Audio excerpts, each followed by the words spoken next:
Senhores parlamentares, boa noite a todos e boa noite a todas, em especial ao presidente, companheiro de partido, Gilmar Antão. Quero cumprimentar também, cumprimentando o vereador Luiz Carlos, a todos os parlamentares. Senhores, os dois temas que eu trago aqui, eles não têm exatamente relação com eles direta, um com o outro, entre si, mas eles trazem uma coisa em comum. A cidade, e divergentes, a cidade que nós queremos ser e a cidade que nós queremos deixar de ser. Ganha também o cidadão, porque aqui a gente tem condições de fazer das causas de Sete Lagoas as causas do povo de Sete Lagoas. E esse ponto é fundamental. É isso que eu quero ressaltar. É essa a cidade que nós queremos. Esse choque que foi aplicado, que hoje se notabilizou como choque de gestão em todos os processos, na verdade foi uma escolha. Agora eu quero trazer um outro exemplo da cidade que nós queremos deixar de ser. E esse é o grande desafio. Nós temos ouvido todos os dias que Sete Lagoas vai crescer, Sete Lagoas vai crescer, vai dobrar de tamanho, e que nós temos que nos preparar para esse futuro.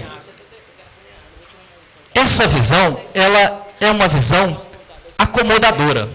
É uma visão que não retrata exatamente a nossa realidade, por causa de uma coisa muito simples. Nós já crescemos e nós já somos grandes.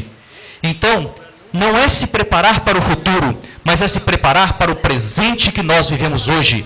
A exemplo, hoje está começando uma obra de uma grande empresa em Sete Lagoas. Não existe exemplo mais claro do que isso do crescimento industrial, populacional e a revolução que eles chamam de revolução industrial, na verdade eu chamo de revolução de serviços e revolução de conhecimento, já está presente hoje na nossa cidade. Então, reconhecer esse fato faz toda a diferença, porque nos tira da visão cômoda que nós temos que nos preparar para depois. Não, nós temos que nos preparar para hoje, senhores. Esse é o nosso desafio. E dentro desse nos preparar para hoje é que eu trago aqui o grande problema que nós enfrentamos, que é o caos na nossa infraestrutura, em todas as áreas. E aqui eu não estou culpando o prefeito atual, o anterior, não. Esse é um déficit fruto do crescimento, fruto sim da falta de ações passadas, mas que é uma realidade. Nós temos na infraestrutura, senhores, um problema sério. E nós estamos falando de infraestrutura urbana, nós só falamos do transporte, mas tem um ponto que é fundamental, que é a infraestrutura de saneamento básico. Hoje, senhores e senhoras, nós vivemos em Sete Lagoas uma situação já de apagão hídrico, para dizer, um racionamento branco da questão da água. Falta água nos bairros durante uma semana, durante 2 semanas, falta água em escolas, ao exemplo do Emílio, que teve que recorrer à água mineral para conseguir manter a escola funcionando, e muitas vezes à noite tem que dispensar. Então, isso é um estado de calamidade pública. E tem mais, senhores. Quanto à água ainda, veja, em relação ao grande problema que a água é para nós. Alguém já fez aqui o cálculo de quanto nós gastamos por ano com água mineral? Aquele garrafão de 20 litros. Nós gastamos em torno de 9 milhões de reais em Sete Lagoas com água mineral, com aquele garrafão de 20 litros. Mais do que isso, senhores, nós estamos na questão do esgoto, que é também a questão de saneamento, com vários pontos estourados.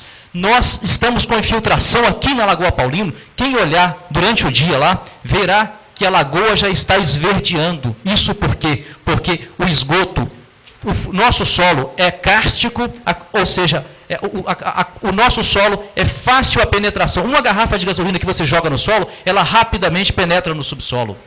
E o que é isso? Nós estamos com o risco de contaminação na nossa água, estamos contaminando as nossas lagoas, estamos e sufocando os nossos rios, seja o Diogo, o Matadouro, o Rio das Velhas, estamos jogando ainda tudo isso lá.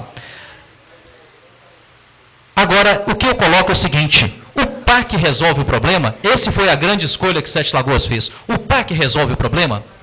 Não, senhores, o PAC não resolve o problema. E eu vou dar um exemplo muito simples.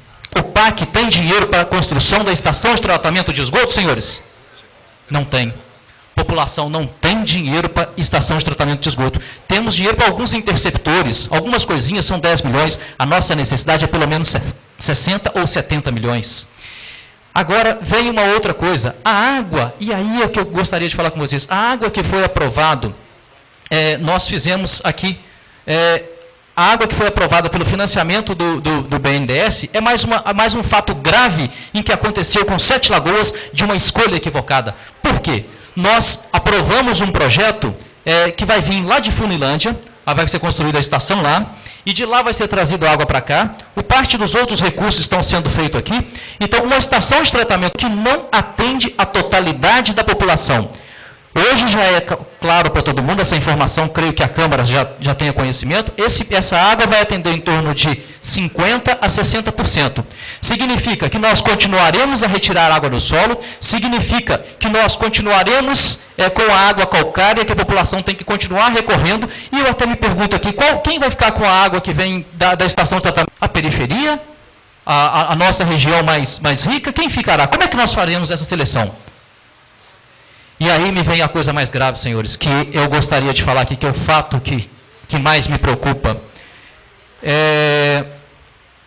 O que me preocupa realmente é uma questão, veja bem, nós se somarmos os recursos dos 77 milhões, que nós ainda não está aprovado, ele está para ser aprovado no BNDES, esse recurso, mais os 30 milhões e mais a contrapartida da prefeitura, nós temos para a água 114 milhões. Sabe o que me estranhou muito? E na ação que eu fiz, Luiz Carlos, no Ministério Público, eu levantei essa questão, foi que o do valor, ele é superior ao valor da companhia estatal que ofereceu. Entretanto, ela propunha 98 milhões, eu estou com o projeto aqui, se alguém tiver dúvida, está aqui na minha mão o projeto da empresa, tanto o PAC quanto o da empresa estatal, ele atendia 100% da população. E o incrível nesse ponto é que 16 milhões a mais não atende.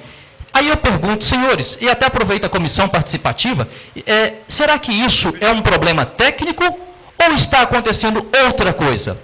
Porque nada explica, senhores, a decisão que foi tomada. Porque vejam, senhores, o valor do projeto é maior e faz a metade. Sete Lagoas está sendo alvo também, nós fazemos a metade. Aqui me vem uma outra questão, se o problema não é um problema técnico, se é um projeto técnico, ou se é falta de competência, e por isso sai mais caro para a gente, tudo bem. Só que nós vimos em todos os jornais que, e aqui eu vou mostrar para vocês, está aqui, ó, há quadrilhas do BNDES, envolvendo com o quê? Com os financiamentos públicos de saneamento básico. Aqui eu vou ler para vocês o que está acontecendo com a Prefeitura do Rio de Janeiro. Esse projeto já foi aprovado. Eles estão cobrando de 2,5% a 4% de comissões. E aí eu me pergunto, senhores, será que nós, Sete Lagoas, podemos estar sendo alvo da mesma coisa? E eu até gostaria de pedir aqui para que nós buscássemos a listagem da Polícia Federal, porque ela conseguiu identificar, interceptar um e-mail onde tem 200 cidades que são alvo dessa quadrilha. E como foram forças externas, parece que nós até queríamos, né? Parece que Sete Lagoas queria resolver o problema com a questão da estatal mineira e solucionar. Mas houve tanta pressão externa e não foi possível fazer isso. Aí me vem, somando a escolha que foi feita, que foi uma escolha, trocamos recursos de investimento por endividamento, trocamos mais por menos, escolhemos uma opção que não temos dinheiro para o saneamento. Será que há alguma coisa por trás disso, senhores? Está aqui, ó, eu vou ler para vocês. O prefeito de Praia Grande, PSDB, nega irregularidades na obtenção de 126 milhões do BNDES para obras de urbanização e saneamento da cidade. Mas nós vimos várias pessoas presas, nós vimos isso que está acontecendo. Na ação que eu propus ao doutor Hernani, eu questionava esse valor, como questionava outras questões também. Mas agora, vendo essa evidência que existe um problema lá, será que nós, Sete Lagoas, também não temos que olhar para essa questão? Enfim, senhores, Eu acho que falta Sete Lagoas, a partir da lei 11.445, que foi aprovada pelo Congresso Nacional no ano passado, fazer uma discussão franca, aberta, e não mais pautada, vereador Luiz Carlos, vereador João Batista, vereador Duílio de Castro e vereador Dr. Euro. Não fazer uma discussão pautada mais, senhores, em uma proposta que veio externa para nós, como fez a Copasa. Ela nos ofereceu uma proposta, aí nós começamos a discutir saneamento. Não, nós temos que discutir saneamento a partir das nossas demandas, sem ter que fazer a escolha entre A e B, porque senão a coisa fica partidarizada, como aconteceu. Vocês sabem que eu era a favor da Copasa e outras pessoas eram a favor do SAI. Então, a discussão não foi uma discussão sobre as políticas de saneamento, mas foi uma discussão sobre se nós queríamos A ou se queríamos B. E temos que discutir o quê? Quais as tarifas nós vamos praticar? Vamos ter tarifas sociais? Quem serão os beneficiários dessa tarifa social? Está na hora de Sete Lagoas assumir o seu destino e tomar as mãos do seu destino dessa forma, transformar